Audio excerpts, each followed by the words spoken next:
May mga misteryong nananatili gaya ng amoy ng ulan sa tuyong lupa. Ginaganyak nito ang ating kuryosidad, nagtatanong tayo sa mga bagay na akala natin ay alam na natin. Subukan ninyong lutasin ang mga ito. Ang mga misteryong ito ay napakalalim, hindi pa nahukay, hanggang sa ngayon. Ang Pilipinas, isang bansang maganda at puno ng kontraste, ay mayroon ding mga nakakubli at mahiwagang kwento. Mga kwentong ipinasa sa bawat henerasyon, binubulong ng pabulong, at sa bawat pagkukwento ay nadadagdagan ng misteryo. Mga binibini at kinoo, narito na ang 10 pinakamalaking misteryo na nabuo nitong Katolikong bansa. Simulan natin ang ating paglalakbay sa masiglang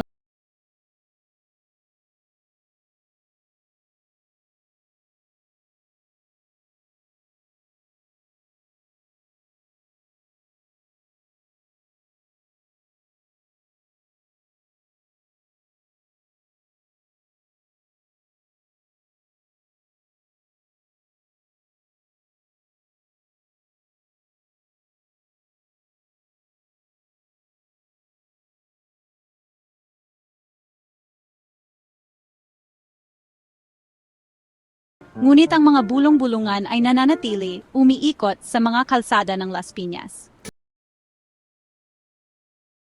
Isipin ninyo ang taong 1593. Ang Imperyong Espanyol ay nakalat sa buong mundo at sa Pilipinas, isang sundalong nagngangalang Gil Perez ang nagbabantay. Noong Oktubre 24, si Gil Perez, isang miyembro ng Guardia Civil, ay biglang napunta sa lugar na libo-libong milya ang layo mula sa kanyang pwesto sa Maynila. Siya ay nasa Mexico City, isang lungsod na hindi pa niya napupuntahan, isang paglalakbay na imposibleng mangyari sa ganoong kaikling panahon. Para patunayan na hindi siya guni-guni lamang, ikinuwento ni Gil Perez ang mga kamakailang pangyayari sa Pilipinas, kasama na ang pagkamatay ng Gobernador General sa kamay ng mga pirata. Balitang nakumpirma ng dumating ang isang barko mula sa Pilipinas makalipas ang 2 buwan. Sa may maaraw na baybayin ng Pilipinas, naroon ang misteryosong Romblon Triangle, isang lugar ng mga nawawalang barko at hindi maipaliwanag na pagkawala. Tinawag ito ng researcher na si Alden Alag na katulad ng sikat na Bermuda Triangle. Mahigit 40 sakuna sa karagatan ang nangyari rito. Ang misteryo, tulad ng alon, ay patuloy na umaagos at kumakalma.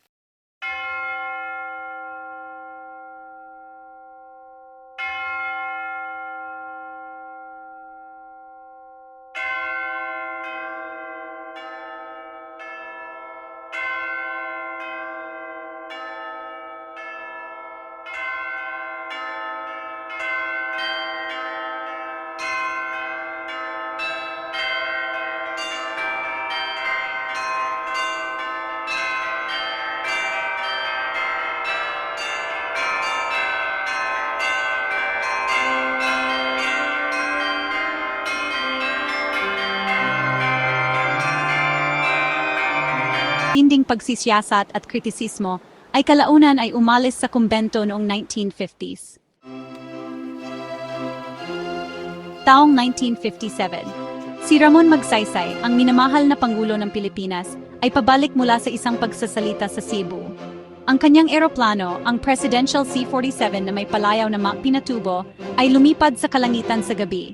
Hindi ito nakarating sa destinasyon. Ang labi ng eroplano ay natagpuan sa dalisdis ng Mount Manungal. Si Pangulong Magsaysay, kasama ang 25 iba pa, ay namatay sa pagbagsak.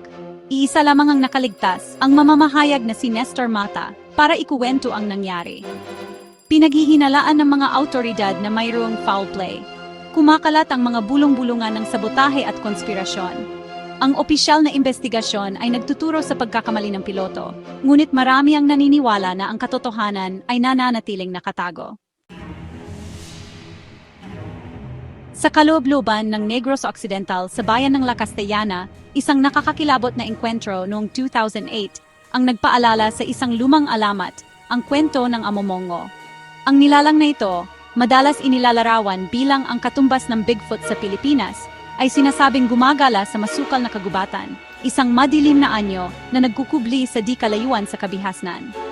Sina Elias Galvez at Salvador Aguilar, 2 residente ng La Castellana, ay nagsabing nakaharap nila ang mahiwagang nilalang na ito. Lumabas sila sa kagubatan na may mga marka ng engkwentro. Ang kanilang mga katawan ay puno ng mga kalmot. Dinukumento ng mga medical na ulat ang kanilang mga sugat. Malalalim na kalmot sa kanilang mga mukha, likod at tiyan.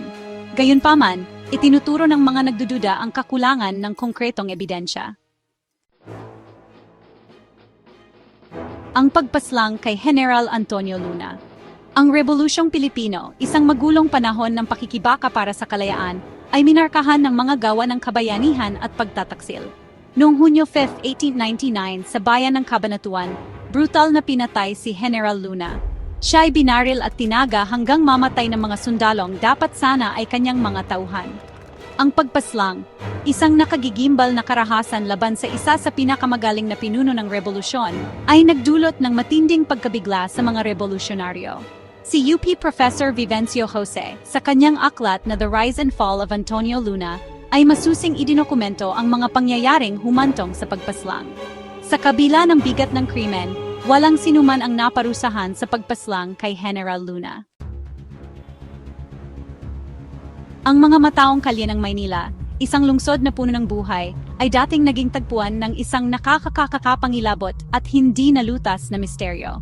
Si Lucila Lalu, isang waitress na naging negosyante, ay natagpuang pinagpira-piraso noong 1967. Ang mga bahagi ng kanyang katawan ay nakakalat sa Metro Manila na siyang unang kaso ng chop-chop sa Pilipinas. Sa kabila ng mga lead, ang kaso ay nananatiling hindi nalulutas, isang nakakakilabot na paalala ng kadiliman sa ilalim ng makulay na ibabaw ng Maynila. Si Andres Bonifacio, kinikilala bilang ama ng himagsikang Pilipino, ay sumakabilang buhay noong Mayo 10, 1897. Siya ay pinatay ng kapwa niya mga revolusyonaryo sa ilalim ng pamumuno ni Emilio Aguinaldo. Habang ang kanyang pagkamatay ay isang tala sa kasaysayan, ang kinaroroonan ng kanyang mga labi ay nananatiling isang misteryo sa loob ng mahigit isang siglo. Noong 1918, isang koleksyon ng mga buto, pinaniniwalaang kay Bonifacio, ang nahukay sa Marigondon, Cavite. Sinuri ni Dr. Sixto de los Angeles ng Universidad ng Pilipinas ang mga labi at kinilala ito ni Espiridiona Bonifacio, kapatid ni Andres, bilang mga buto ng kanyang kapatid. Gayunpaman, ang mga buto ay nawala ilang sandali matapos itong matagpuan at muling lumitaw noong 1926. Ang ikalawang digmaang pandaigdig ay nag-iwan ng mga pilat sa Pilipinas, mga kwento ng kabayanihan at trahedya. Isa sa mga kwentong ito ay ang Yamashita's Gold, isang maalamat na kayamanan. Sinasabing itinago ni General Yamashita ang kayamanang ito sa mga tunnel sa buong Pilipinas. Simula noon, hinanap na ito ng mga mangangaso ng kayamanan at mga historyador. Itinuturing ng gobyerno ang mga kwentong ito bilang alamat lamang.